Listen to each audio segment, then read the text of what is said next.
आज हम लोग विजन आईएएस के करंट पर टेस्ट नंबर 8 का 1 से लेकर 100 तक 1 से लेकर 50 तक के क्वेश्चन को सॉल्व करने वाले थे। चलिए आज अपनी वीडियो को शुरू करते हैं। यहाँ पर फर्स्ट नंबर क्वेश्चन है विजन आईएएस का। दो आसन और विभिन्न पादप समुदायों के बीच सीमा पर स्थित विविध प्राकृतिक वनस्पतियों वाला संक्रमण क्षेत्र कहलाता है।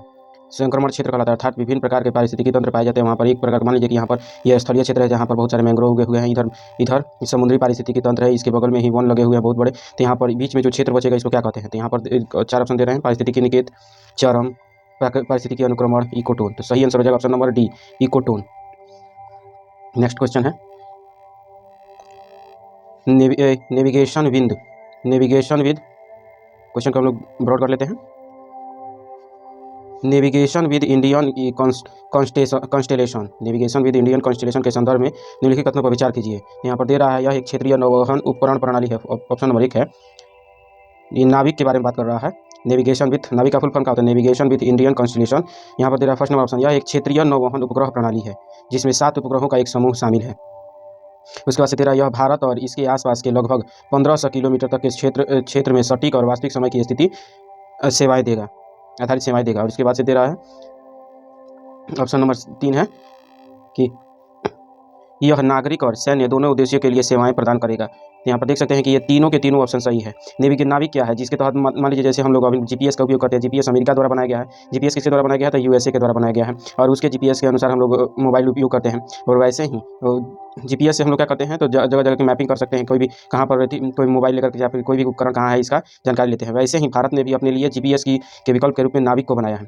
और लेकिन नाविक क्या है? एक नाविक वैश्विक ना होकर बल्कि एक क्षेत्रीय मात्र रह गया है। इसमें 7 उपग्रह ही शामिल है। कितने? तो 7 उपग्रह मात्र इसमें शामिल हैं। और यह 1500 किलोमीटर तक, भारत के 1500 किलोमीटर तक के, मान लीजिए कि भारतीय तट ये है तो यहाँ से 1500 किलोमीटर तटों के दूरी तक ये निगरानी कर सकता है। वास्तविक समय सटीक जानकारी देने में सक्षम है। तो 1 और 2 दोनों सही है। और तीसरा भी सही है कि सैन्य के साथ सामान्य सेवाएं प्रदान करता है। ऑप्शन नंबर 3 सी सही हो जाएगा। और नेक्स्ट क्वेश्चन देख लेते हैं। कार्बन चक्र के संदर्भ में विचार करना है। किसके संदर्भ में जी? तो कार्बन चक्र के संदर्भ में विचार करना है। विचार कर लेते हैं। यहाँ पर दे रहा है कि कार्बन भूप्रपट्टी में सबसे प्रचुर मात्रा में पाया जाने वाला तत्व है। कार्बन भूप्रपट्टी में सबसे प्रचुर मात्रा में पाया जाने वाला तत्व है। इसके बाद से दे रहा है पृथ्वी पर अधिकांश कार्बन शैलों और अवसादों की बजाय महासागर और वायुमंडल में संचित है। अर्थात कह रहा है कि जितने भी कार्बन पृथ्वी पर है उसका अधिकांश भाग कहाँ पर? कार्बन शैल और अवसाद की अपेक्षा महासागर और वायुमंडल में संचित है। और तीसरा नंबर दे रहा है जीवाश्म ईंधन के अत्यधिक उपयोग के कारण पृथ्वी के कार्बन चक्र में कार्बन की मात्रा बढ़ रही है। यहाँ पर देख सकते हैं ऑप्शन किस प्रकार से दिया हुआ है।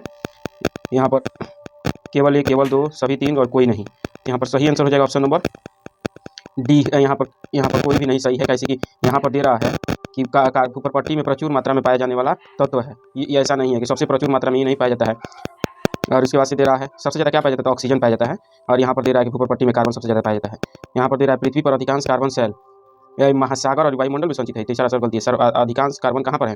तो कार्बन शैल और अवसादों में संचित है, ना कि महासागर और वायुमंडल में। इसके बाद से दे रहा है जीवाश्म ईंधन के अत्यधिक उपयोग के कारण पृथ्वी के कार्बन चक्र में कार्बन की मात्रा बढ़ रही थी। ये भी गलती है। तो यहाँ पर देख, यहाँ पर पूछा जा रहा था सही आंसर, तो यहाँ पर सही पूछा जा रहा था। तो यहाँ पर कोई भी सही नहीं है, तो कोई सही नहीं। यहाँ पर ऑप्शन नंबर डी सही हो जाएगा।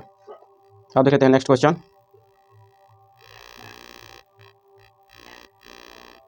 नेक्स्ट है निम्नलिखित अधिनियमों में से किसके तहत ई अपशिष्ट नियम 2016 को अधिसूचित किया गया था? ई अपशिष्ट नियम 2016 को अधिसूचित किया गया था। तो यहाँ पर दे रहा है वायु प्रदूषण नियम अधिनियम 1981, वायु प्रदूषण अधिनियम 1981। उसके बाद से दे रहा है जैव विविधता अधिनियम 2002। उसके बाद से पर्यावरण अधिनियम 1986 और ओजोन अवक्षयकारी और पदार्थ अधिनियम 2001। तो यहाँ पर बोल रहा है कि अपशिष्ट प्रबंधन नियम किसके तहत लाया गया था जी 2016 में? तो यहाँ पर सही आंसर हो जाएगा ऑप्शन नंबर सी, पर्यावरण संरक्षण अधिनियम 1986 के तहत ही इसको लाया गया था। ठोस अपशिष्ट प्रबंधन नियम इसी के तहत ही 1986 के तहत केवल ठोस प्रबंधन अधिनियम ही नहीं लाया गया था, बल्कि इसके तहत परिसंकटमय और अन्य अपशिष्ट नियम जितने अन्य अपशिष्ट नियम भी लाया गया था। उसके बाद से प्लास्टिक अपशिष्ट प्रबंधन नियम 2016 में ही आया था। प्लास्टिक वाला भी लाया था, ई अपशिष्ट पर भी आया था। उसके बाद से जैव चिकित्सा अपशिष्ट प्रबंधन नियम 2018 भी आया था। जैव चिकित्सा अपशिष्ट प्रबंधन नियम 2018 भी इसी के समय आया था, इसी के तहत ही 1986 के तहत इतना सारा ई अपशिष्ट, प्लास्टिक अपशिष्ट, उसके बाद से प्लास्टिक के बाद से जैव उपचार से संबंधित हुए अधिनियम आया था। तो यहाँ पर देख सकते हैं इतना सारा लाया गया था केवल 1986 के तहत 2016 और 18 के बीच में। अब देख लेते हैं नेक्स्ट क्वेश्चन। राष्ट्रीय वन नीति 1988 के संदर्भ में निम्नलिखित कथनों पर विचार कीजिए। राष्ट्रीय वन नीति 1988 के तहत इसमें अधिदेश दिया गया है कि देश के कुल भूमि क्षेत्र का आधे से अधिक भाग वन आच्छादित क्षेत्र के अंतर्गत होना चाहिए। यहाँ पर 1988 अधिनियम के तहत देखना है। तो एक और है कि 1988 में कहा गया था कि देश का क्षेत्रफल का आधे से अधिक भाग वन आच्छादित होना चाहिए। और यहाँ पर दे रहा, इसके बाद दे रहा, यह वृक्षारोपण के लिए बंजर भूमि के उपयोग को प्रोत्साहन देता है। यहाँ पर एक नंबर तो कभी हो सकता है कि 50% से अधिक भाग को कह दिया जाए कि बने रहेगा, तो ये पर सरासर गलती हो गई। उस समय भी 33% की ही बात हुई थी कि कुल भूमि का 33% वन होना चाहिए, ना कि 50%। और यहाँ पर दे रहा है कि बंजर भूमि के उपयोग को प्रोत्साहन, एकदम सही है। ऑप्शन नंबर 1 गलती है, बी सही है, तो ऑप्शन नंबर बी सही हो जाएगा। अब देख लेते हैं नेक्स्ट क्वेश्चन। नेक्स्ट में है, निम्नलिखित तथ्यों पर विचार कीजिए और विचार कैसा करना था, सही विचार, गलत विचार नहीं, सही विचार करना। दिया जा रहा है, जीव जो तापमान की एक विस्तृत सीमा के प्रति सहिष्णु हो सकते हैं और उनमें वृद्धि कर सकते हैं, स्टेनोथर्मल कहा जाता है। इन्हें स्टेनोथर्मल कहा जाता है, जीव जो तापमान की एक विस्तृत सीमा के प्रति सहिष्णु होते हैं, अर्थात उष्णतापी और शीततापी आप लोग को पढ़े होंगे। तो यहाँ पर दे रहा है कि जो तापमान को सहिष्णु होते हैं उन्हें स्टेनोथर्मल कहा जाता है। और दूसरा नंबर, जीव जो स्वयं को तापमान की संकीर्ण सीमा तक रखते हैं उन्हें यूरीथर्मल कहा जाता है। तो क्या यह सही है? दोनों के यहाँ पर दोनों गलती है। कैसी की जो स्टेनोथर्मल होता है, स्टेन मतलब देख सकते हैं कि अकेला, अर्थात आप लोग जीव तो दो तरीके से पढ़ेंगे, कौन सा जीव, तो एक तो होते हैं शीतरक्ती जीव। शीतरक्ती जीव ऐसे जीव जो होते हैं एक विशिष्ट परिस्थिति में ही रह सकते हैं, शीतरक्ती जिसको बोलते हैं, विशिष्ट परिस्थिति में, परिस्थिति और तापमान बदलते हैं उनकी लुप्त हो जाते हैं या फिर सीमट कर जाते हैं, तो उनको शीतरक्ती को स्टेनोथर्मल कहते हैं। और जबकि यहाँ पर यूरीथर्मल जो होता है, दूसरा होता है उष्णरक्ती। उष्णरक्ती जो होते हैं वे कौन से, उष्णरक्ती जो होते हैं, उष्णरक्ती होते हैं वे किसी भी परिस्थिति में जीवित रह सकते हैं, जैसे कि मानव ध्रुव से लेकर विषुवत रेखा तक रह सकते हैं, इसीलिए उन्हें उष्णरक्ती, और इनको इंग्लिश में क्या कहते हैं, तो यूरीथर्मल कहा जाता है। तो ये उल्टा एक दूसरे को दे रहा है, यहाँ पर एक भी गलती है, दूसरा भी गलती है, तो ऑप्शन नंबर इसका सही हो जाएगा, ऑप्शन नंबर डी। अब देख लेते हैं नेक्स्ट क्वेश्चन। नेक्स्ट क्वेश्चन है, पेयजल में निम्नलिखित रासायनिक तत्वों में से किसका अत्यधिक उपयोग ब्लू बेबी सिंड्रोम का कारण बनता है? अर्थात जल में कौन सा ऐसा रसायन है, कौन सा ऐसा तत्व या धातु होता है जिसके कारण ब्लू बेबी सिंड्रोम होता है? यहाँ पर दे रहा है नाइट्रेट, कैडमियम, फ्लोराइड, आर्सेनिक। यहाँ पर सही आंसर है ऑप्शन नंबर ए, नाइट्रेट के कारण ब्लू बेबी सिंड्रोम होता है। जब नाइट्रेट की सीमा 50 ppm से अधिक हो जाती है, कितना, 50 ppm, पार्टिकुलेट पार्ट्स पर मिलियन जिसको कहते हैं, पार्ट्स पर मिलियन जो हो जाता है, उससे अधिक होते ही ब्लू बेबी सिंड्रोम, और ज़्यादातर किसमें होता है, तो बच्चों में।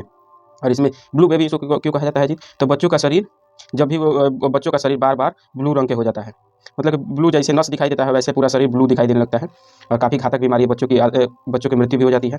अब नेक्स्ट क्वेश्चन है,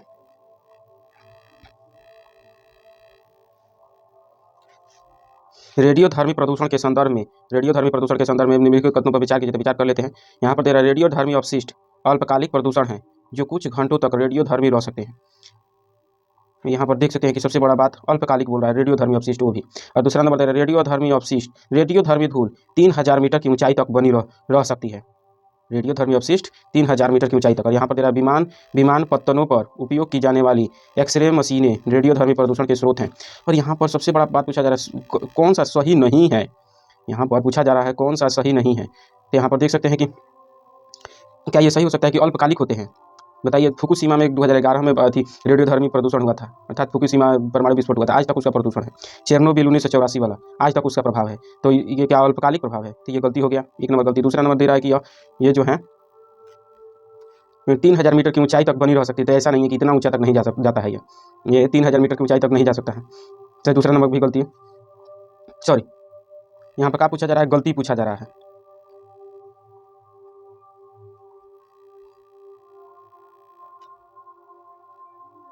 1000 मीटर की ऊंचाई तक पाई जाती है, तो एकदम सही है, ये 3000 मीटर तक की ऊंचाई तक पाई जा सकती है, और गूगल पर दे रहा है। और इसके बाद से पत्तनों में उपयोग की जाने वाली एक्सरे मशीनें रेडियोधर्मी प्रदूषण का स्रोत हैं। तो यहाँ पर 2 और 3 तो सही है, लेकिन एक नंबर गलती है कि अल्पकालिक प्रभाव होता है। तो यहाँ पर देख सकते हैं ऑप्शन नंबर, यहाँ पर गलती पूछा जा रहा है, तो सही तो 2 और 3 है ही, यहाँ पर गलती बताना है, तो यहाँ पर कौन सा गलती हो जाएगा, तो ऑप्शन नंबर एक गलती है, स्टेटमेंट 1, तो ऑप्शन नंबर डी सही हो जाएगा। अब देख लेते हैं, अब ये यहाँ पर है, आनुवांशिक जैव विविधता के संदर्भ में निम्नलिखित कथनों पर विचार कीजिए। आनुवांशिक जैव विविधता के संदर्भ में विचार करना, तो यहाँ पर दे रहा है, यह प्रजातियों के भीतर जीन की भिन्नता को संदर्भित करता है। आनुवांशिक जैव विविधता प्रजातियों के भीतर जीन की भिन्नता को संदर्भित करता है, जिसमें व्यष्टि और समष्टि के बीच अंतर शामिल है। और दूसरा नंबर दे रहा है, उच्च आनुवंशिक जैव विविधता पर्यावरणीय परिवर्तनों के अनुकूल होने की प्रजातियों की क्षमता को बढ़ाती है। और यहाँ पर तो देख सकते हैं कि यहाँ पर क्या पूछा जा रहा है, सही कथन पूछा जा रहा है। और यहाँ पर दोनों के दोनों तो सामान्यतः सामान्य बोलचाल की भाषा में ऐसा ही हो जाएगा, जैसे कि कोई भी प्रजाति के भीतर जीन की भिन्नता को आनुवंशिक जैव विविधता किसको कहते हैं, जीन की विविधता को ही तो आनुवंशिक विविधता कहते हैं। व्यष्टि और समष्टि के बीच अंतर शामिल है इसमें। और दूसरा नंबर भी तो सही है एकदम कि उच्च जितने ही जीवों में आनुवंशिक विविधता जितनी ज़्यादा होती है, उच्च आनुवंशिक विविधता होती है, तो वे अनुकूलित होकर लंबे समय तक अपना अस्तित्व बनाए रख सकते हैं। तो 2 नंबर भी सही है। तो ऑप्शन नंबर 1 और 2 दोनों सही है। तो ऑप्शन नंबर स्टेटमेंट 1 और 2 दोनों करेक्ट है, तो ऑप्शन नंबर सी सही हो जाएगा। अब देख लेते हैं नेक्स्ट क्वेश्चन। नेक्स्ट क्वेश्चन है सजीवों में समावस्था या होम्योस्टेसिस जिसको बोलते हैं, समावस्था अर्थात होम्योस्टेसिस, और साइंस में क्या पढ़ते हैं तो इक्विलिब्रियम जिसको पढ़ते हैं साम्यावस्था, और वहीं पर पारिस्थितिकी तंत्र के संबंध में आकर हो जाता है समावस्था। यहाँ पर किससे संबंधित है, समावस्था का संबंध किससे है, तो यहाँ पर तेरा एक जीव की बाह्य पर्यावरणीय परिवर्तनों के बावजूद आंतरिक स्थिरता बनाए रखने की प्रवृत्ति है। तो यहाँ पर साम्यावस्था तो सामान्य तौर पर ही साम्यावस्था का नाम है, जैसे अगर कोई साइंस का स्टूडेंट है तो वो जान सकता है कि साम्यावस्था किसको कहते हैं। उसके अनुसार जीवों में भी इसी तरह से साम्यावस्था जो होता है, तो जीव यहाँ पर साम्यावस्था की परिभाषा ही दी गई है।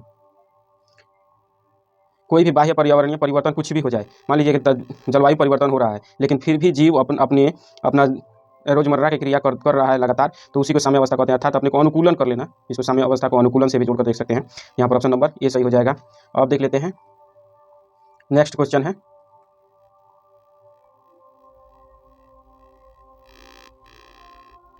यहाँ पर दे रहा है जैव चिकित्सा के संदर्भ में विचार करना है। जैव चिकित्सा अपशिष्ट प्रबंधन नियम 2016, इसके पहले भी हम लोगों ने पढ़ा था। जैव चिकित्सा अपशिष्ट प्रबंधन नियम 2016 किसके तहत आया था, तो इन्वायरमेंट प्रोटेक्शन एक्ट 1986 के तहत ही आता, तो उसी के तहत ही यहाँ पर ये भी क्वेश्चन दूसरा नंबर क्वेश्चन बन गया, इससे जुड़ा हुआ। यहाँ पर तेरा यह केवल शल्य चिकित्सा की सुविधा प्रदान करने वाले चिकित्सालयों पर ही लागू होते हैं। तो यहाँ पर देख सकते हैं कि सबसे खतरनाक शब्द यहीं पर दे दिया, केवल शल्य चिकित्सा से जुड़ा हुआ हो सकता है जी। और दूसरा नंबर दे रहा है यह जैव चिकित्सा अपशिष्ट 2 श्रेणियों अर्थात खतरनाक और गैर खतरनाक अपशिष्टों में विभाजित हैं। तो यहाँ पर ये दूसरा नंबर जो दे रहा है कि खतरनाक और गैर खतरनाक में विभाजित है, ऐसा कुछ विभाजन नहीं किया गया अभी तक। जैव चिकित्सा अपशिष्ट को अपशिष्ट ही माना गया, खतरनाक और गैर खतरनाक नहीं। हर चीज़ को कहा गया कि जितने भी जैव चिकित्सा मतलब कि चिकित्सा के जितने भी अपशिष्ट होते हैं वे हानिकारक होते हैं और उनका निपटान काफ़ी जरूरी होता है। तो यहाँ पर 1 और 2 दोनों गलती है, तो ऑप्शन नंबर इसमें डी सही हो जाएगा। अब देख लेते हैं नेक्स्ट क्वेश्चन। क्वेश्चन नंबर 12 है हाल ही में भविष्य के औद्योगिक रुझानों के संदर्भ में उल्लिखित डार्क फैक्ट्रीज पद का तात्पर्य है। डार्क फैक्ट्रीज, यहाँ पर देख सकते हैं डार्क फैक्ट्रीज पद दे रहा है, तो यहाँ पर देख सकते हैं कि 4 ऑप्शन है। औद्योगिक जासूसी को रोकने के लिए परिकल्पित भूमिगत विनिर्माण केंद्र, औद्योगिक जासूसी रोकता है जी डार्क फैक्ट्रीज। और उसके पर्यावरण डार्क मैटर, डार्क से जुड़ा हुआ बहुत सारा चीज़ देख सकते हैं, तो यहाँ पर डार्क फैक्ट्रीज जासूसी से जुड़ा हो सकता है कभी। उसके बाद से दे रहा है पर्यावरण की दृष्टि से संधारणीय केवल नवीकरणीय ऊर्जा स्रोतों के संचालित कारखानों से है, अर्थात डार्क फैक्ट्रीज का कभी अर्थ हो सकता है कि नवीकरणीय ऊर्जा कारखानों को चलाना। उसके बाद से दे रहा है मानवीय हस्तक्षेप के बिना रोबोट और कृत्रिम बुद्धिमत्ता के माध्यम से पूर्णतः स्वचालित विनिर्माण सुविधा, अर्थात विनिर्माण जो भी सुविधा किया जाए उसमें केवल रोबोट का प्रयोग किया जाए, AI संचालित रोबोट का प्रयोग किया जाए, तो यही हो जाएगा। डार्क फैक्ट्रीज एकदम नया शब्द है और करंट अफेयर से जुड़ा हुआ शब्द है, जिसको कहते हैं डार्क फैक्ट्रीज, रोबोट से ही विनिर्माण कार्य करवा लेना। तो यह सुअवसर के साथ चिंता का भी विषय है, इससे श्रमिक जो विनिर्माण क्षेत्र में काम करते हैं उनके सामने चुनौतियां उत्पन्न हुई है, तो इसके लेकर वैश्विक स्तर पर विवाद जारी है डार्क फैक्ट्रीज को लेकर। अब क्वेश्चन नंबर 13 यहाँ पर दे रहा है ग्रीन हाउस गैस के संदर्भ में विचार करना है। तो देख लेते हैं ग्रीन हाउस गैस के संदर्भ में निम्नलिखित में से कौन सी ग्रीन हाउस गैस या गैस से जल वाष्प, कार्बन डाइऑक्साइड, नाइट्रस ऑक्साइड, यहाँ पर निम्नलिखित में से कौन GHG गैसों को पहचान लेना है कि कौन कौन सी है जो कि GHG गैसें हैं। तो यहाँ पर दे रहा है जल वाष्प, तो जल वाष्प एकदम है कि जल वाष्प ये GHG गैस है। कार्बन डाइऑक्साइड तो बहुत सबसे बड़ा है, लेकिन सबसे ज़्यादा घातक कौन माना जाता है जी, तो जब जल वाष्प ज़्यादा हो जाता है तो सबसे ज़्यादा हो सकता है, लेकिन ग्रीन हाउस गैस तो इसको नियंत्रित किया जा सकता है, इसलिए ज़्यादा हाईलाइट में रहता है। और नाइट्रस ऑक्साइड भी ये भी है ही GHG गैस। तो ऑप्शन नंबर 1, 2, 3 तीनों सही है, तो ऑप्शन नंबर इसमें दिया हुआ है डी सही हो जाएगा। अब देख लेते हैं क्वेश्चन नंबर नेक्स्ट क्वेश्चन है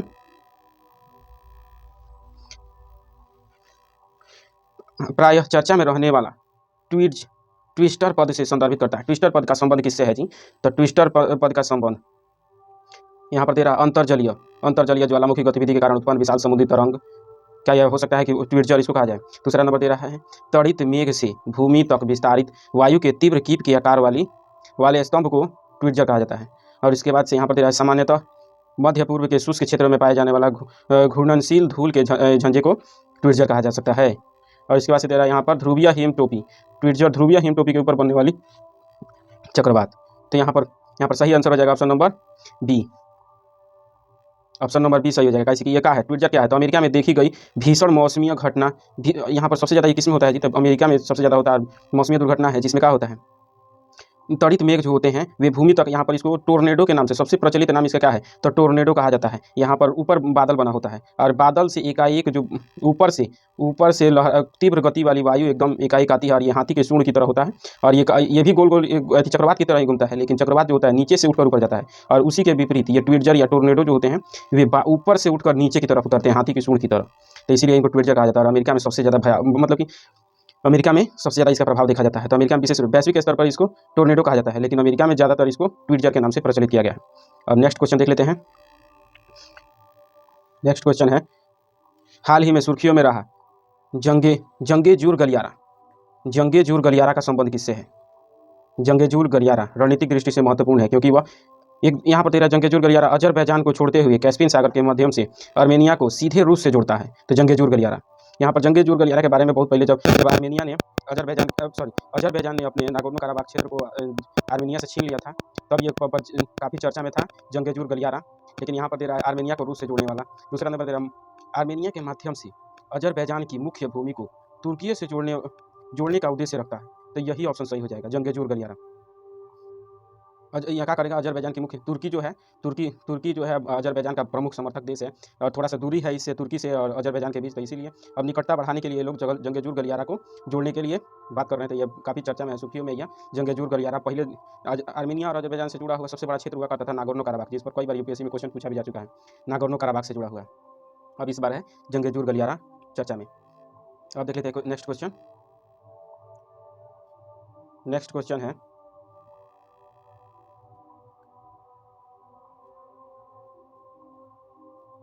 उत्तरी अटलांटिक संधि संगठन की संसदीय सभा हाल ही में डेटन में पहुंची। संसदीय सभा हाल ही में डेटन या ओहियो अमेरिका में पहुंची, जहां डेटन शांति समझौता हुआ। इस संदर्भ में डेटन शांति समझौता निम्नलिखित में से किस क्षेत्रों में संघर्ष के समाधान से संबंधित है? यहाँ पर इतना बड़ा ध्यान देने की जरूरत नहीं है, केवल यहाँ पर देखना है कि डेटन शांति समझौता का संबंध किससे है। तो डेटन शांति समझौता का संबंध हाल ही में फिलिस्तीन और इजराइल से था, इसमें तो अभी बातें नहीं हुआ है। उसके बाद उत्तरी आयरलैंड, तो उत्तरी आयरलैंड का विवाद अभी उत्पन्न ही नहीं हुआ है ज़्यादातर, तो इसका आ कैसे सकता है? यहाँ पर सही आंसर हो जाएगा ऑप्शन नंबर, रवांडा में इस समय कोई उतना शांति बहाल है अभी। यहाँ पर सही answer option number C, Bosnia और हर्जेगोविना के बीच जो विवाद है उसको सुलझाने के लिए डेटन शांति समझौता हुआ है। अब देख लेते हैं नेक्स्ट क्वेश्चन। डेटन शांति समझौता बोस्निया और हर्जेगोविना से जुड़ा हुआ है। अब नेक्स्ट क्वेश्चन है, फाउंडेशन स्पीसीज का उदाहरण है। फाउंडेशन स्पीसीज का उदाहरण है, यहाँ पर दे रहा है बांध बनाकर।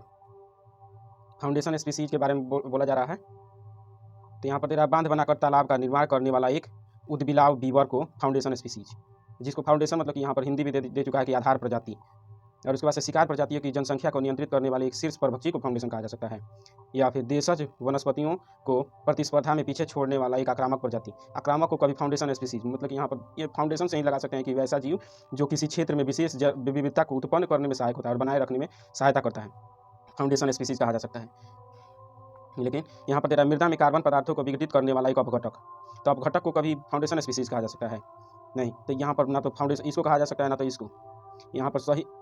और ये शिकार करने वाले तो खत्म करते हैं जैव विविधता को, मतलब नियंत्रित रखने में सहायक हो सकते हैं, लेकिन फाउंडेशन तो नहीं बना सकते हैं। यहाँ पर ऑप्शन नंबर ए सही हो जाएगा। फाउंडेशन मतलब कि तालाब, मतलब कि उदबिलाव जो होते हैं, उदबिलाव एक जल और थल दोनों में रहने वाले एक ऐसे जीव होते हैं, मतलब ज़्यादातर जल में ही रहते हैं, जो कि नदियों के किनारे बांध बना देते हैं और अपना घर बनाते हैं वहाँ पर बांध बनाकर रहने के लिए। लेकिन एक तरह से पारिस्थितिकी तंत्र का निर्माण कर देते हैं, जहाँ पर बांध बनता है उसके पीछे जल रह जाता है, जहाँ पर छोटे छोटे जीव नदियों की धारा से बचकर जीवों को निवास करने का जगह मिल जाता है।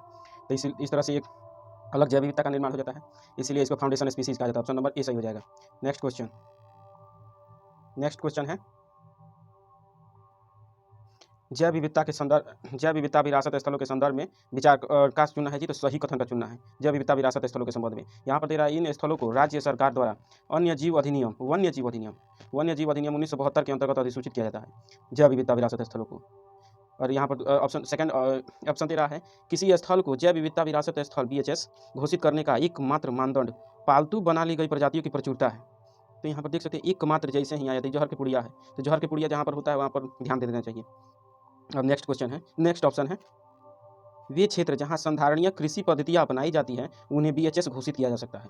तो इसके पढ़ने के बाद और सब पढ़ने की जरूरत की हो ही नहीं सकता कि बायो हेरिटेज साइट उसको कहा जाता है। मतलब कि वन में ही वैसा क्षेत्र, वन में भी या फिर वैसा भूमि क्षेत्र जहाँ पर संधारणीय कृषि पद्धति होती है, अर्थात मतलब कि कोई खुला वन है।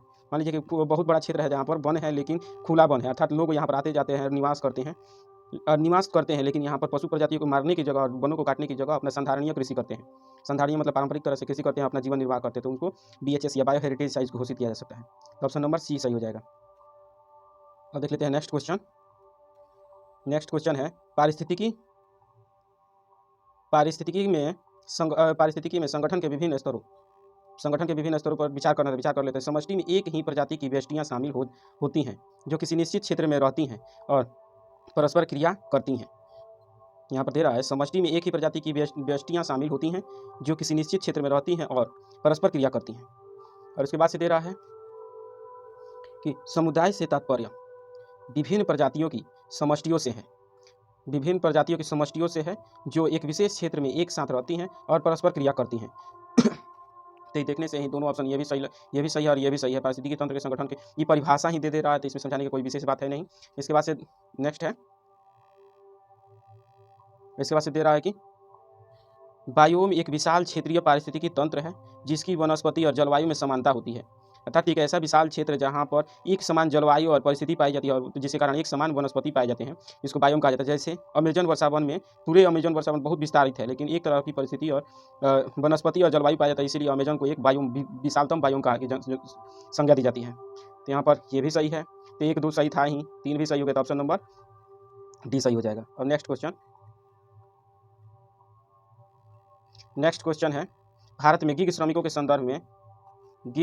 संदर्भ में निम्नलिखित कथनों पर विचार कीजिए। तो विचार कर लेते हैं, गीग श्रमिकों के संदर्भ में विचार करना। तो यहाँ पर दे रहा है गीग श्रमिकों में वे लोग शामिल होते हैं जो अस्थायी लचीले कार्यों में संलग्न होते हैं जिन्हें अक्सर डिजिटल प्लेटफॉर्म द्वारा सुविधा प्रदान की जाती है। गीग श्रमिक के संदर्भ में दे रहा है। उसके बाद से उन्हें मोटे तौर पर प्लेटफॉर्म और गैर प्लेटफॉर्म आधारित श्रमिकों में वर्गीकृत किया जा सकता है।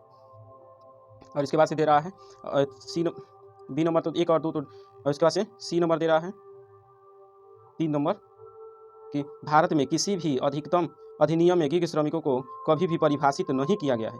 तो यहाँ पर देख सकते हैं कि ये सरासर अभी इसी समय कुछ ही दिन पहले जो श्रम संहिता लागू हुआ था उसी में तो इसकी बात की गई थी और गीग श्रमिकों को यहाँ पर मुख्य श्रमिक के रूप में लाने की बात की गई थी। तो यहाँ पर ये तो तीसरा नंबर सरासर गलती हो गया और 1 और 2 सही है, 1 और 2 सही है।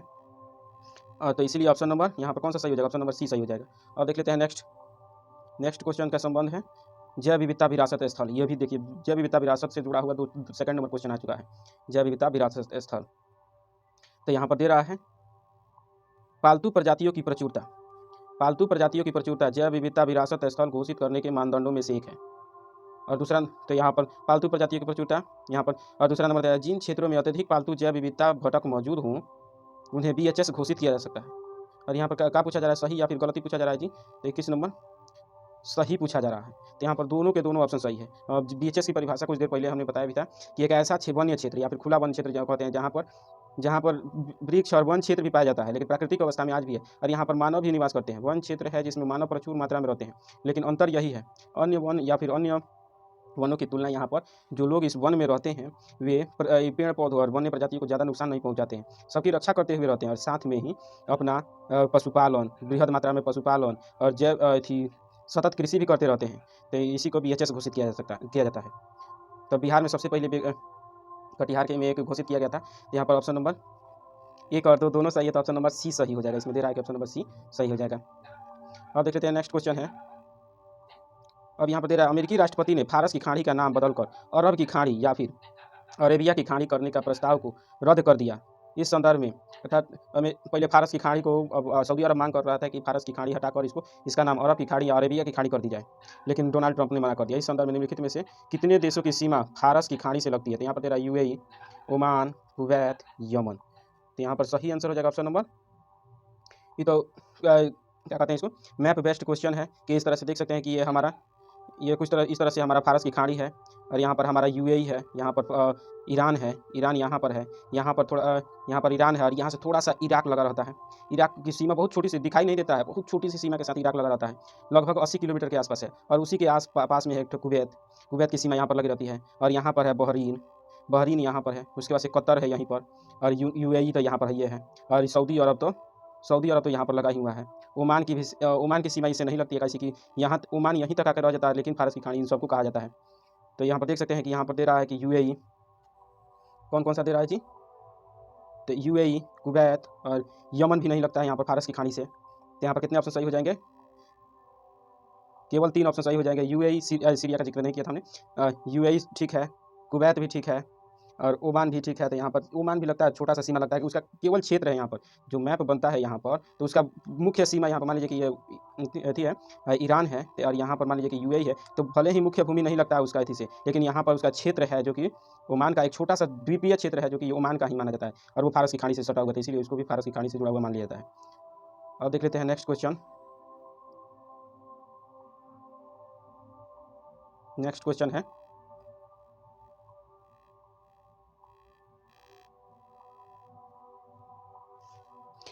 शीतोष्ण और उष्णकटिबंधीय क्षेत्रों में जैव विविधता के संदर्भ में कथनों में कौन सा सही है। शीतोष्ण और उष्णकटिबंधीय क्षेत्रों की जैव विविधता के संदर्भ में सही पूछा जा रहा है। यहाँ पर दे रहा है उष्णकटिबंधीय क्षेत्रों में अतीत में बारंबार हिमनद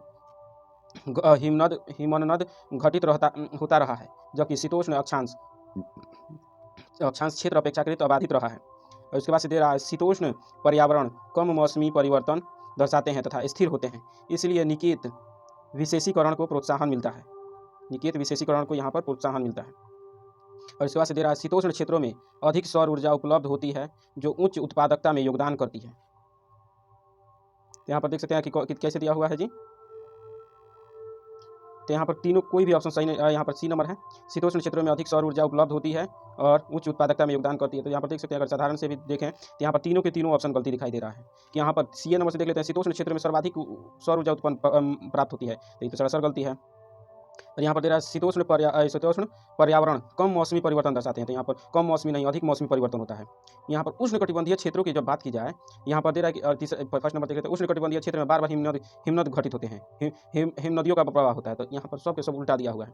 यहाँ पर उष्णकटिबंधीय क्षेत्र में एकदम तापमान समानता रहती है, अर्थात उच्च तापमान वर्ष भर बना रहता है, जैसे इंडोनेशिया और भारत के दक्षिणी क्षेत्र और जितने भी इक्वेटर पर बसे हुए देश हैं, वहाँ पर शीतोष्ण तापमान में समानता दिखाई देती है। और यहाँ पर अलग अलग हर चीज़ का परिभाषा अलग कर दिया था, तीनों के तीनों गलती है। तो ऑप्शन नंबर डी, यहाँ पर डी नंबर नहीं देखें, डी नंबर भी सही हो जाएगा, डी नंबर कोई नहीं इसमें सही है। अब देख लेते हैं नेक्स्ट क्वेश्चन, परभक्षण और परजीविता के मध्य निम्नलिखित अंतरों पर विचार कीजिए। परभक्षण और परजीविता के मध्य विचार करना है। तो यहाँ पर तेरा एक परभक्षी अपने शिकार को मार देता है, जबकि एक परजीवी आमतौर पर परपोषी को नहीं मारता है। परभक्षण और परजीविता के तो यहाँ पर एकदम सही है कि ऐसा ही होता ही है। परभक्षण में मतलब शिकार, परभक्षी मतलब कि जैसे शेर बाघ जो होते हैं वे परभक्षी होते हैं, दूसरे जीवों को मार कर खा जाते हैं। जबकि परजीविता का है किसी के शरीर पर बैठे रहकर उसी से भोजन प्राप्त करना, जैसे अमरबेल जो होता है पादप पर चढ़कर और पादप से ही भोजन प्राप्त करता है, लेकिन मारता नहीं है। यहाँ पर ऑप्शन नंबर 1 सही है। और उसके बाद से परभक्षण में शक्तिशाली जीव कमजोर जीव को खाते हैं, जबकि परजीविता में कमजोर जीव शक्तिशाली जीव पर निर्भर होते हैं। तो एकदम सही है। जैसे परभक्षण में कहा है शेर बहुत बड़ा रहता है और मजबूत रहता है, खरगोश को मारकर खा जाता है, छोटे जीव को मारकर खा गया। और इसके बाद यहाँ पर तेरा परजीविता अमरबेल काफ़ी पतली पतली लताएं होती हैं और वे जाकर बड़े से बड़े वृक्ष पर चढ़ जाती हैं और अपना पोषण करते रहती हैं। तो यहाँ पर दोनों के दोनों परिभाषा सही है। तो ऑप्शन नंबर ए और बी सही है, तो ऑप्शन नंबर सी सही हो जाएगा। अब देख लेते हैं नेक्स्ट क्वेश्चन है, निम्नलिखित कथनों में से कौन सा गामा विविधता का सर्वोत्तम वर्णन करता है। तो गामा विविधता, यहाँ पर 3 प्रकार की विविधताएं होती है और तीनों प्रकार की विविधता को आसानी समझा सकता है। 3 प्रकार की विविधता कौन कौन सी होती है जी। तो अल्फा विविधता, एक तो होता है अल्फा विविधता जो सबसे छोटे स्तर पर होता है, उसके बाद से बीटा विविधता और गामा विविधता। तो यहाँ पर पहले क्वेश्चन को लगा देते हैं, उसके बाद इसको समझेंगे। यहाँ पर दे रहा है किसी विशेष पारिस्थितिकी तंत्र में प्रजातियों की समृद्धि को गामा विविधता कहते हैं जी। और दूसरा नंबर दे रहा है 2 अलग अलग पर्यावासों के बीच एक ही समुदाय के भीतर अलग अलग समय पर प्रजातियों की समृद्धि में अंतर। और तीसरा नंबर दे रहा है किसी संपूर्ण क्षेत्र में कुल जैव विविधता को गामा विविधता कहते हैं। तो ऑप्शन नंबर सी सही हो जाएगा। और ये परिभाषा जो दे रहा है ये अल्फा विविधता का, मतलब कि यहाँ पर समझाने की जरूरत ही नहीं, अल्फा विविधता का ही ये परिभाषा है कि किसी विशेष पारिस्थितिकी तंत्र में प्रजातियों की समृद्धि, अर्थात एक क्षेत्र मान लीजिए कि वन क्षेत्र है या फिर एक विशेष भौगोलिक क्षेत्र है जहाँ पर प्रजाति, जितने भी प्रकार के प्रजाति, कुत्ता, बिल्ली, शेर, जितने भी जीव रह सकते हैं उन सबको अल्फा विविधता में रखा जाता है। लेकिन दूसरा बीटा विविधता में, यही बीटा विविधता का परिभाषा आप लोग खुद पढ़ सकते हैं, अलग अलग पर्यावरणों के बीच, मतलब कि यहाँ पर इस जंगल में भी शेर है, इस जंगल में भी शेर है, दोनों में जो विविधता होगी उसको बीटा विविधता कहेंगे। और गामा विविधता को तो यहाँ पर देख सकते हैं, किसी संपूर्ण क्षेत्र में कुल जैव विविधता को ही कहा जाता है। तो अल्फा बीटा गामा विविधता को ध्यान रखिएगा, ये काफ़ी बेसिक क्वेश्चन है इन्वायरमेंट एंड इकोलॉजी का। अब नेक्स्ट है,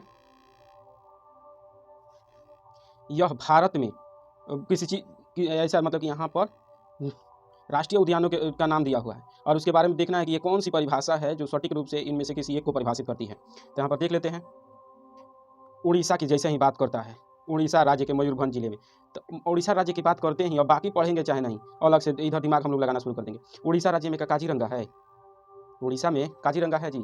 और उसके बाद से दे रहा है कि ये तो सरासर गलती नहीं होगा, पूरा ही पढ़ने की जरूरत है ये नहीं है, केवल ये उड़ीसा राज्य की बात पढ़ लिए और लगभग हम लोग का आंसर तैयार हो जाएगा। रणथंभौर कहाँ पर है? राजस्थान में है, तो रणथंभौर की कभी बात हो सकती है उड़ीसा में? नहीं। और उसके बाद से दे रहा है अब कान्हा तो मध्य प्रदेश में है, तो यहाँ पर सही आंसर क्या हो जाएगा? ऑप्शन नंबर बी, सिमलीपाल राष्ट्रीय उद्यान। अब इसके बारे में ये सब पढ़ भी सकते हैं इन्फॉर्मेशन के लिए, लेकिन एक बार में मिल गया ये सिमलीपाल, उड़ीसा में है सिमलीपाल। कभी कभी क्वेश्चन में ही आंसर छिपा रहता है, थोड़ा सा लॉजिक लगाने पर आंसर मिल जाता है। अब देख लेते हैं, निम्नलिखित में से कौन सा यह स्पष्ट करता है कि यदि दो प्रजातियों के निकेत लगभग पूर्णतः एक दूसरे से अतिव्यापी होते हैं तो वे सह अस्तित्व में नहीं रह सकती। यहाँ पर दे रहा है एलेन का नियम, गॉस का परिकल्पना, एलेन का नियम, गॉस की परिकल्पना, यहाँ पर ग्लोएन का नियम और जॉर्डन का नियम। तो यहाँ पर थोड़ा सा भी जो इन्वायरमेंट एंड इकोलॉजी का चैप्टर पढ़ा हुआ था, यहाँ पर देख सकता है कि गॉस का नियम यह परिभाषित करता है कि दो प्रजातियों के निकेत लगभग पूर्णतः एक दूसरे से, मतलब कि दो प्रजाति, मान लीजिए कि एक जैसे ही दो प्रजाति आ जाता है, मान लीजिए कि एक लायन आज हम लोग देख रहे हैं, जो विविधता, मतलब कि जिस तरह का वह निवास करता है, जिस क्षेत्र में निवास करता है, गुफा में निवास करता है, जिस प्रकार के जीव जंतुओं को खाता है, वैसे ही जीव जंतुओं को खाने वाला एक और प्रजाति निकल जाए, शेर से जुड़ा हुआ मान लीजिए कि शेरा निकल जाए, बस ये दोनों का अगर निकेत समान हुआ, अर्थात भोजन करना, रहना, खाना पीना, बैठना सब एक जैसे हो जाए, तो ये दोनों आपस में लड़ेंगे और जो जीत जाएगा वही यहाँ पर विजेता होगा। तो किसने कहा था? तो गॉस ने कहा था। अब देख लेते हैं, नेक्स्ट क्वेश्चन है, क्वेश्चन नंबर 28 है। हाल ही में CBI, यहाँ पर सबसे पहले क्वेश्चन उधर पढ़े, बहुत सारा परिभाषा दिया हुआ है, लेकिन पूछा जा रहा है, सही आंसर पूछा जा रहा है। ये दोनों चीज़ देखने के बाद आप पढ़ लेंगे क्वेश्चन, जैसे कि इसमें और ऑप्शन से भी कभी कभी आंसर लग जाता है, तो इसमें एलिमिनेशन मेथड लग सकता है, 1 2 और कोई भी हम लोग को मिलेगा, उसके बाद इधर एलिमिनेशन मेथड लगाकर बना सकते हैं। तो चलिए हम लोग विस्तृत रूप से ही पढ़ेंगे। CBI न्यायालय द्वारा दोषी ठहराए जाने के बाद विधायक को निर्धारित घोषित कर दिया गया। CBI न्यायालय ने दोषी को विधायक को निर्धारित घोषित कर दिया। एक सांसद या विधायक के लिए संविधान में निम्नलिखित निर्भरताओं में से कौन सी उल्लेख है? यहाँ पर दे रहा है कि निर्भरता के लिए, अब यहाँ पर ये इसको ध्यान देने की जरूरत नहीं है, इसको ध्यान देने की जरूरत नहीं है, केवल इतना ही ध्यान देना है कि विधायक, सांसद या विधायक के लिए संविधान में निर्भरताओं की शर्तें, जिसको याद होगा, अब इधर ध्यान देने की जरूरत नहीं है कि इसमें क्या पूछ रहा है, क्या नहीं, क्या दे रहा है, क्या नहीं, केवल इतना ही ध्यान देना है कि निर्भरता देने के, मतलब कि विधायक या सांसद को निर्भर करने के लिए संविधान में कौन से उल्लेख है। यहाँ पर दे रहा है लाभ के पद का निर्धारणा, उसके बाद से दे रहा है भ्रष्ट आचरण में संलिप्तता, विकृत चित्र की अभिव्यक्ति, उसके बाद से रिश्वत, बलात्संग आदि अपराध, उसके बाद से दे रहा अनुन्मोचित दिवालिया होना। यहाँ पर ऑप्शन, तो यहाँ पर कौन सा सही हो जाएगा जी? यहाँ पर 4 नंबर दे रहा है कि रिश्वत, बलात्संग, शत्रुता के आधार पर कभी कहा जाएगा कि हाँ शत्रु है तो इसको निर्हत घोषित किया जाए संविधान में, तो यही नहीं होगा, ये नहीं होगा, ऑप्शन नंबर 4 तो नहीं होगा। और दूसरा नंबर दे रहा है भ्रष्ट आचरण में संलिप्त होना। इतना तो अगर भ्रष्ट आचरण के आधार पर अगर निर्भर किया जाए तो कितने MLA के ऊपर, कितने MP के ऊपर हर वर्ष लगते रहते हैं, तो यहाँ पर 2 भी नहीं होगा। यहाँ पर सही कौन सा होगा? एक नंबर सही है, लाभ का पद, विकृत चित्त के व्यक्ति और उसके बाद से दिवालिया होना। तो यहाँ पर ऑप्शन 1 3 5 सही है, तो ऑप्शन नंबर C सही हो जाएगा। अब देख लेते हैं नेक्स्ट क्वेश्चन। अब नेक्स्ट क्वेश्चन है, प्रायः सुर्खियों में देखा जाने वाला स्वार्थ चलित कीमत या प्रीडेटरी प्राइसिंग पद संदर्भित करता है। स्वार्थ चलित कीमत या प्रीडेटरी प्राइसिंग पद संदर्भित करता है। यहाँ पर दे रहा है एक अधिकार में उपभोक्ताओं को शोषण के लिए अत्यधिक ऊंची कीमतें वसूलने को, और उसके बाद से दे रहा है प्रीडेटरी प्राइसिंग के संदर्भ में विचार करना है। और इसके बाद से दे रहा है ब्रांड की दृश्यता बढ़ाने के लिए निःशुल्क वस्तुएं और सेवाएं प्रदान करना। और यहाँ पर प्रीडेटरी का मतलब कि कोई भी एक बार समझ जाए प्रीडेटरी का अर्थ क्या होता है। जैसे दबंग कारोबारी कह सकते हैं, स्वार्थ कीमत या फिर दबंग कारोबारी भी कह सकते हैं। यहाँ पर प्रीडेटर, और यहाँ पर ये तो देख सकते हैं एक अधिकार से जुड़ा हुआ हो सकता है, लेकिन पूरा परिभाषा नहीं दे रहा है। और यहाँ पर देख सकते हैं D नंबर ऑप्शन, किसी विशेष उद्योग में कीमत निर्धारण करने के लिए अन्य फर्मों के साथ मिलकर कार्य करना, तो ये भी नहीं होगा। यहाँ पर C नंबर दे रहा है प्रतिस्पर्धा को समाप्त करने और बाजार में प्रभुत्व स्थापित करने के लिए कीमतों को कृत्रिम रूप से कम रखना, इसी को प्रीडेटरी प्राइसिंग कहते हैं। जैसे चीन की कंपनियां भारत या फिर विश्व भर में ऐसा ही करती हैं और जानबूझकर कम मूल्य में अपनी वस्तुओं को बेच देती हैं, तो इसी को प्रेडेटरी प्राइसिंग या फिर स्वार्थ चालित कीमत कहते हैं। अब देख लेते हैं क्वेश्चन नंबर, नेक्स्ट क्वेश्चन है भारत पूर्वानुमान प्रणाली के संदर्भ में विचार करना है। तो विचार कर लेते हैं भारत पूर्वानुमान प्रणाली। तो यहाँ पर दे रहा है यह उष्ण देशीय मौसम विज्ञान संस्थान, उष्ण देशीय मौसम विज्ञान संस्थान IITM जिसको बोलते हैं, पुणे द्वारा स्वदेशी रूप से विकसित अगली पीढ़ी का मौसम पूर्वानुमान मॉडल है जी। और दूसरा नंबर है यह भारत एकमात्र ऐसा देश है जो वास्तविक समय में उच्च रिजोल्यूशन पर वैश्विक पूर्वानुमान प्रणाली संचालित कर रहा है। और यहाँ पर क्या पूछा जा रहा है, सही।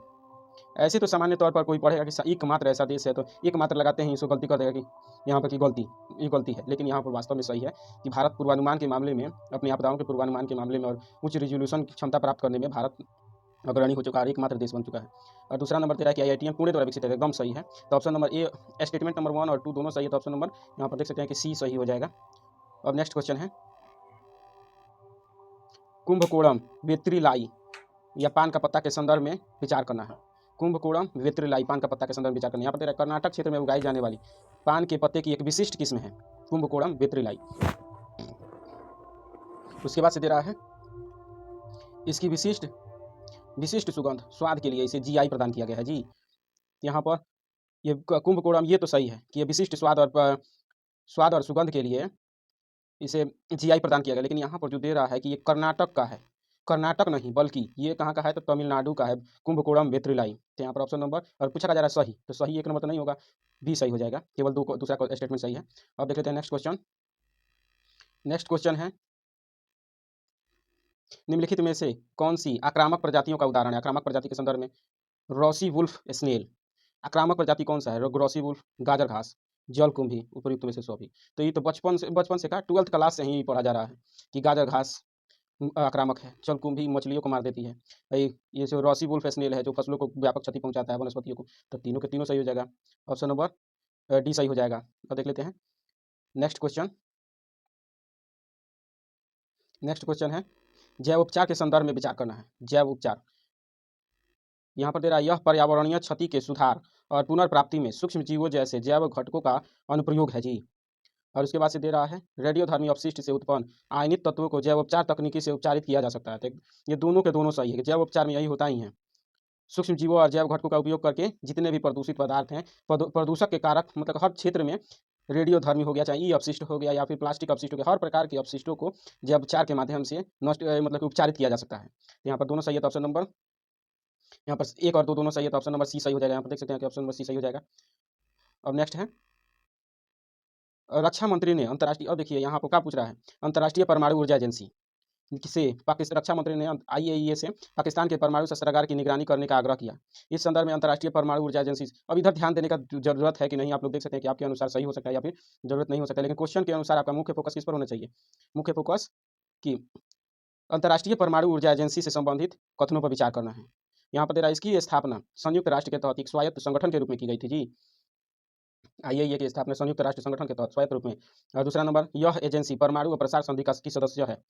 यहाँ पर 1 नंबर तो सही है कि संयुक्त राष्ट्र के तहत ही स्वायत्त संगठन के रूप में की गई थी, लेकिन ये जो दे रहा है B नंबर कि यह NPT इसको परमाणु और प्रसार संधि को NPT नॉन प्रोलिफरेशन ट्रीटी कहा जाता है, तो इसका भी सदस्य था, ऐसा कुछ नहीं है कि IAEA। तो यहाँ पर ऑप्शन केवल 1 सही है, तो ऑप्शन नंबर ए सही हो जाएगा। अब देख लेते हैं नेक्स्ट 35 नंबर, यहाँ पर दे रहा है महादयी नदी के संदर्भ में, अच्छा महादयी नदी के संदर्भ में विचार करना है। और क्या पूछा जा रहा है, सही कथन पूछा जा रहा है। यहाँ पर दे रहा है इसका उद्गम कर्नाटक में राज्य में पश्चिमी घाट से होता है, कर्नाटक राज्य में पश्चिमी घाट से होता है। और यहाँ पर नेक्स्ट दे रहा है कि यह बारहमासी नदी नहीं है, बारहमासी नहीं है और पूरी तरह से मानसून की वर्षा पर निर्भर है। तो महादयी नदी के संबंध में बहुत काफ़ी प्रसिद्ध रहा है यह कि यह कर्नाटक जो कि गोवा की एक प्रमुख नदी है। यहाँ पर ये तो सही है, ऑप्शन नंबर ये तो सही है कि कर्नाटक राज्य के पश्चिमी घाट से उत्पन्न होता है।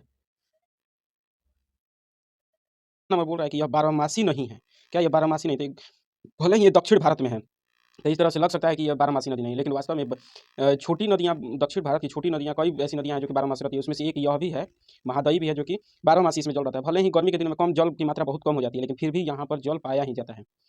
कर्नाटक से निकलती है, लेकिन कर्नाटक इस पर हस्तक्षेप कर रहा है, इसी से जुड़ा हुआ क्वेश्चन आ गया था, तो ऑप्शन नंबर ए सही है। और देख लेते हैं नेक्स्ट है क्वेश्चन नंबर 36, भारतीय वन अधिनियम 1927 के संदर्भ में विचार करना है। तो यहाँ पर दे रहा है यह वनोपज पर लगाए जाने वाले शुल्क को विनियमित करता है। भारतीय वन अधिनियम 1927 वनोपज पर लगाए जाने वाले शुल्क को विनियमित करता है जी। और उसके बाद से दे रहा है ऑप्शन, नेक्स्ट दे रहा है, नेक्स्ट क्वेश्चन है, भारतीय वन अधिनियम 1927 के संदर्भ में निम्नलिखित कथनों पर विचार कीजिए। भारतीय वन अधिनियम 1927 के संदर्भ में विचार करना था, विचार कर लेते हैं। यह वनोपज पर लगाए जाने वाले शुल्कों को विनियमित करता है। तो यह एकदम सही है कि भारतीय वन अधिनियम यही करता ही है। इसके तहत आरक्षित वन की संकल्पना प्रस्तुत की गई है। तो यह भी सही है, आरक्षित वन की संकल्पना भारतीय वन अधिनियम के तहत ही सर्वप्रथम आया था। उसके बाद से केंद्र सरकार किसी भी गांव को आरक्षित वन की किसी भी भूमि पर सामुदायिक अधिकार सौंप सकती है। तो यहाँ पर ये कथन गलती है, कैसे कि ये अधिकार केंद्र सरकार नहीं कर सकती, बल्कि की जगह राज्य सरकारें और स्थानीय स्तर पर जहाँ पर भी स्वायत्त क्षेत्र होता है वहाँ की स्थानीय सभाएं कर सकती हैं, ऐसा केंद्र सरकार नहीं। यहाँ पर ऑप्शन नंबर 1 स्टेटमेंट नंबर 1 और 2 सही है। तो यहाँ पर देख लेते हैं कि ऑप्शन नंबर 1 और 2 ऑप्शन नंबर सी में है। यहाँ पर सही आंसर जगह ऑप्शन नंबर सी। अब नेक्स्ट क्वेश्चन है, नेक्स्ट क्वेश्चन है, वाणिज्य में वनस्पति जात और प्राणी जात के व्यापार संबंधी विश्लेषण, जिसको ट्रैफिक कहते हैं, trade record analysis of flora and fauna in commerce के संबंध में विचार करना था। विचार कर लेते हैं। इनकी स्थापना अंतर्राष्ट्रीय IUCN और WWF के तत्वाधान में की गई थी।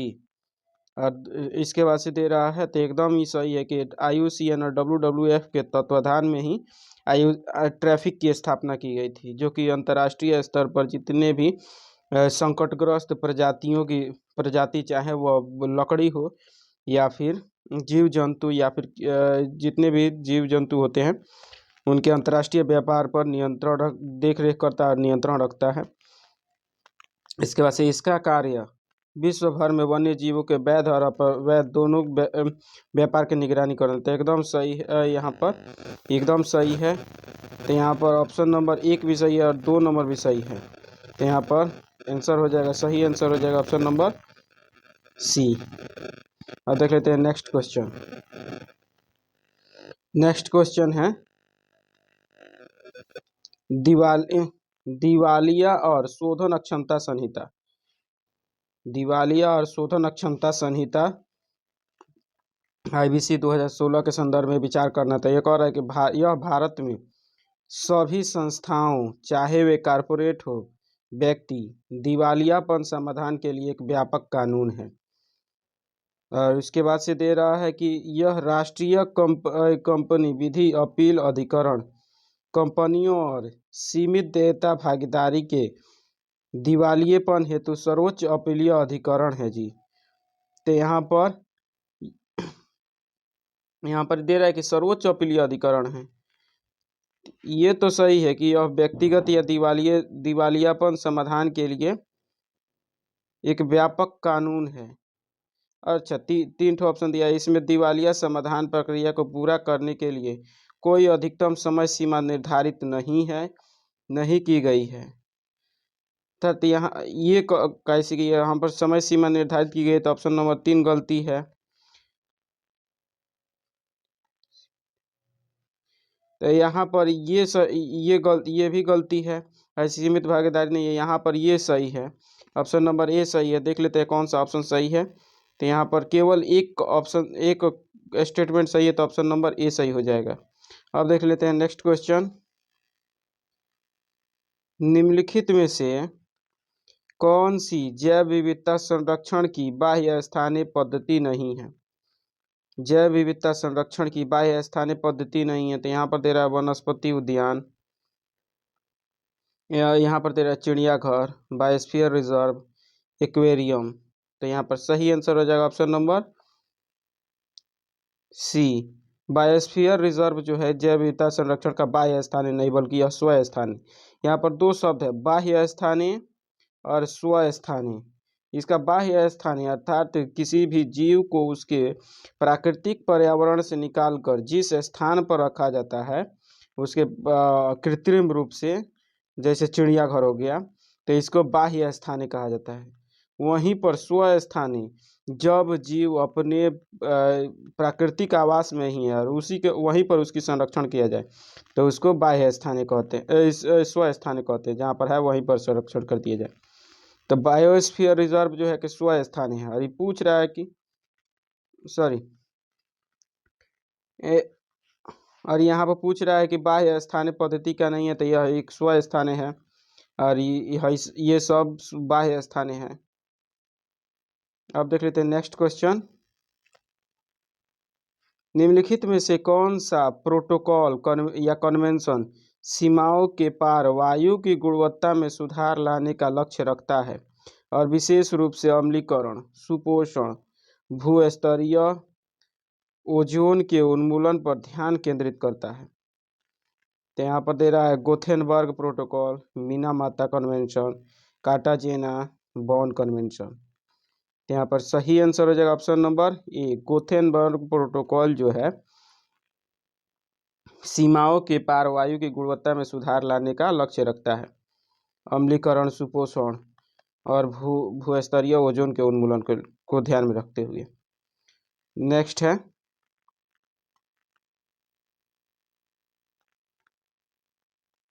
जलवायु परिवर्तन के लिए राष्ट्रीय अनुकूलन कोष, जिसको NAFCC कहा जाता है, इसके संदर्भ में विचार करना। इसे पर्यावरण एवं विकास पर रियो घोषणा के परिणाम स्वरूप लॉन्च किया गया था। पर्यावरण और विकास पर रियो घोषणा के परिणाम स्वरूप लॉन्च किया गया था जी। उसके बाद से NAFCC की नोडल कार्यान्वयन एजेंसी है यह। पर्यावरण वन और जलवायु परिवर्तन मंत्रालय NAFCC की नोडल कार्यान्वयन एजेंसी है। तो यहाँ पर ये भी गलती है और ये भी गलती है, तो ऑप्शन नंबर ये क्या पूछ रहा है, सही पूछ रहा है। तो यहाँ पर ऑप्शन इसमें कोई भी सही नहीं है, तो ऑप्शन नंबर डी हो जाएगा। अब नेक्स्ट देख लेते हैं। IMF की हालिया वर्ल्ड इकोनॉमिक आउटलुक रिपोर्ट के अनुसार निम्नलिखित देशों को विश्व सकल घरेलू उत्पाद GDP में उनकी हिस्सेदारी के घटते हुए क्रम में व्यवस्थित कीजिए।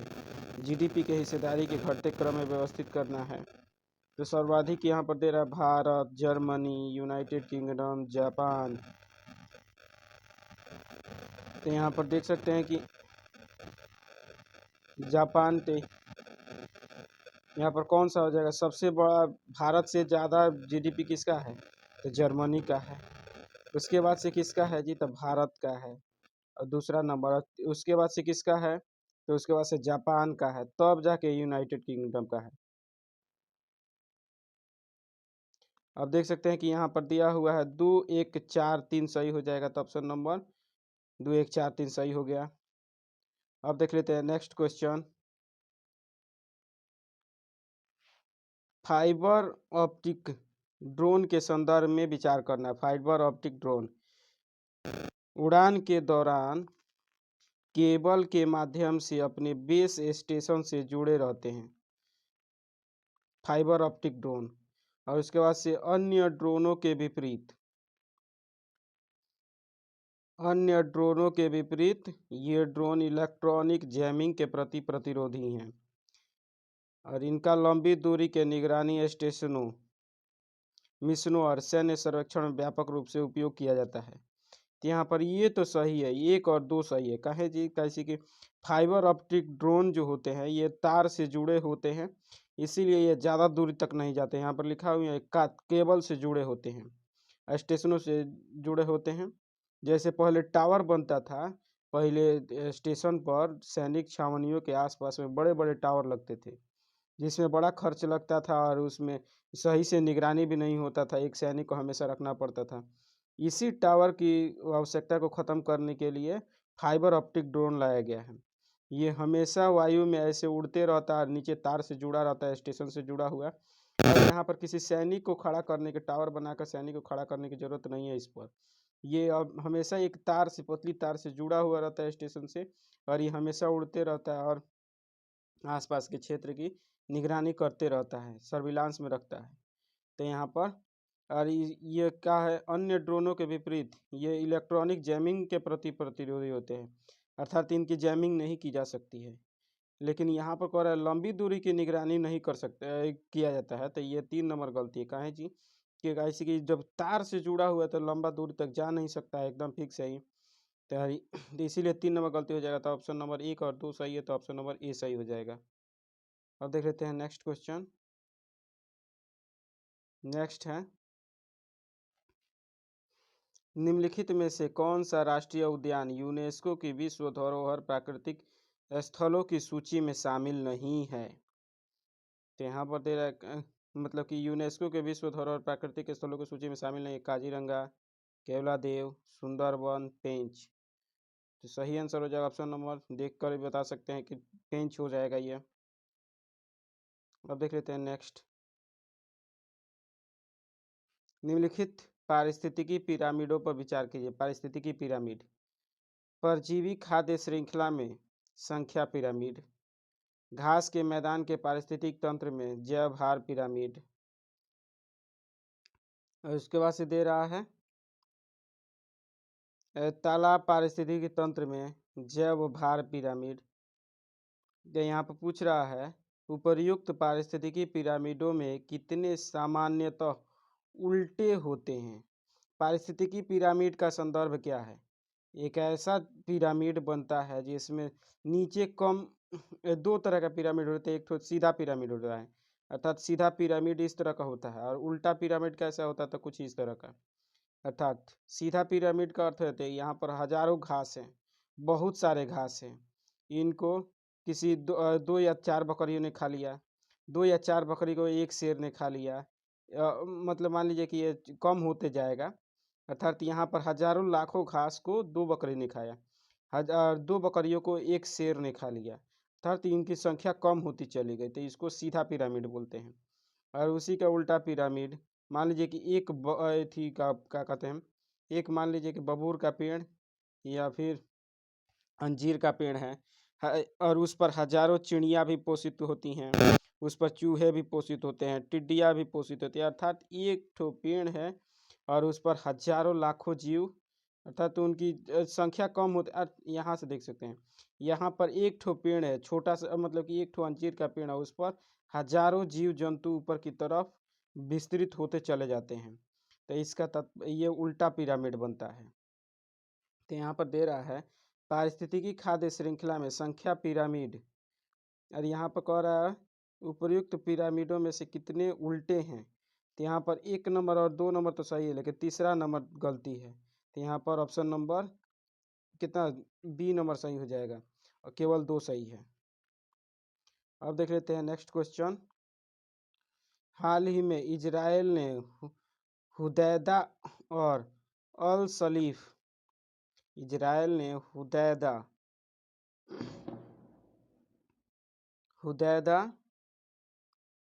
और अल सलीफ बंदरगाहों पर हमला किया। ये बंदरगाह किस समुद्र में स्थित है? हुदैदा और अल सलीफ, यहाँ पर लाल सागर, भूमध्य सागर, काला सागर, फारस की खाड़ी। तो फारस की खाड़ी से तो कोई मतलब हो नहीं सकता है, काला सागर भी काफ़ी दूर ही है, भूमध्य सागर पास है लेकिन विवाद इतना नहीं है भूमध्य सागर में, लाल सागर में सर्वाधिक विवाद है, और इसीलिए तो जो कि जहाँ पर हमास या कहे कि गाजा से कुछ आतंकी जाकर रहते थे, इसीलिए हमला किया था उसने हुदैदा और अल सलीफ बंदरगाह पर। अब देख लेते हैं नेक्स्ट क्वेश्चन। निम्नलिखित में से गिद्धों की कौन सी प्रजाति गंभीर रूप से संकटग्रस्त नहीं है? गंभीर रूप से संकटग्रस्त नहीं है हिमालयी गिद्ध, पतली चोंच वाला गिद्ध, सफ़ेद पूंछ वाला गिद्ध, लाल सिर वाला गिद्ध। यहाँ पर सही आंसर है ऑप्शन, यहाँ पर क्या पूछ रहा है, संकटग्रस्त नहीं है, तो हिमालयी गिद्ध जो है जिसको हिमालयन बल्चर बोलते हैं, यही जो है संकटग्रस्त नहीं है, क्रिटिकली इंडेंजर्ड नहीं है। बाकी सब ये पतली चोंच वाले गिद्ध, इसका सफ़ेद पूँछ वाला गिद्ध और लाल सिर वाले गिद्ध, ये सब के सब क्रिटिकली इंडेंजर्ड हैं, क्रिटिकली इंडेंजर्ड है, यही केवल नहीं है हिमालयन गिद्ध।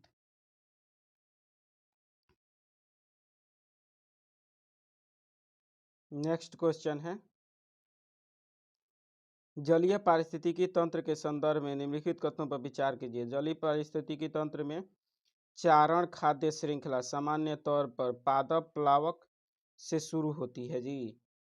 जलीय पारिस्थितिकी तंत्र में चारण खाद्य श्रृंखला पादप प्लावक से शुरू होती है। और उसके बाद से दे रहा है, खुले महासागरीय पारिस्थितिकी तंत्र में अपरद खाद्य श्रृंखला पूरी तरह से अनुपस्थित होती है। और उसके बाद से दे रहा है कि चारण खाद्य श्रृंखला में जंतु प्लावक प्राथमिक उपभोक्ता के रूप में कार्य करते हैं। तो यहाँ पर सही आंसर हो जाएगा ऑप्शन नंबर 1 तो सही है और 3 भी सही है, लेकिन दूसरा नंबर गलती है। तो यहाँ पर कितना 1 और 3 सही है, तो यहाँ पर ऑप्शन नंबर सी सही हो जाएगा। अब नेक्स्ट क्वेश्चन देख लेते हैं,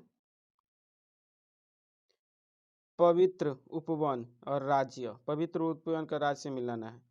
सरना क्या बिहार में, सरना पवित्र उपवन सरना बिहार में कहा जाता है, लाई उमंग मणिपुर में, ओरण राजस्थान में।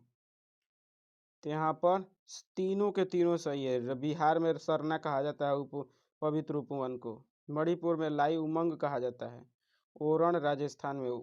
सरना या फिर पवित्र उपवन क्या होते हैं, एक ऐसा प्राकृतिक आवास जहाँ पर विभिन्न प्रकार की पौधे जीव जंतु तालाब और पारिस्थितिकी तंत्र की हर क्षेत्र हर चीज़ मौजूद होता है। और वहाँ पर मानव भी जाते आते रहते हैं, और लेकिन मानव जो है यहाँ पर क्षति पहुँचाने की जगह इसको पवित्र मानते हैं।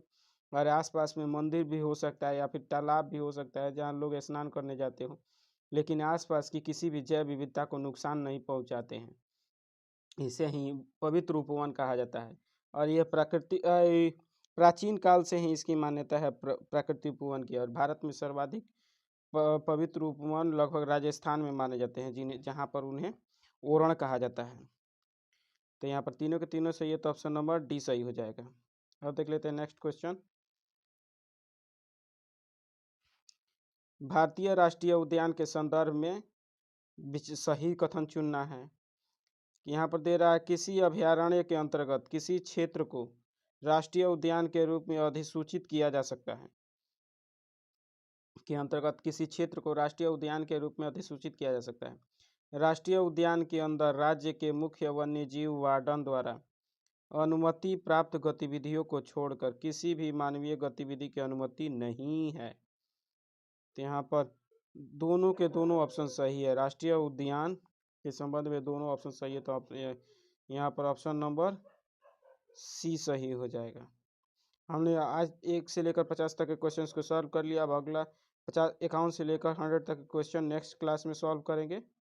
तब तक के लिए धन्यवाद। और वीडियो को अच्छा लगा हो तो लाइक और सब्सक्राइब जरूर करें।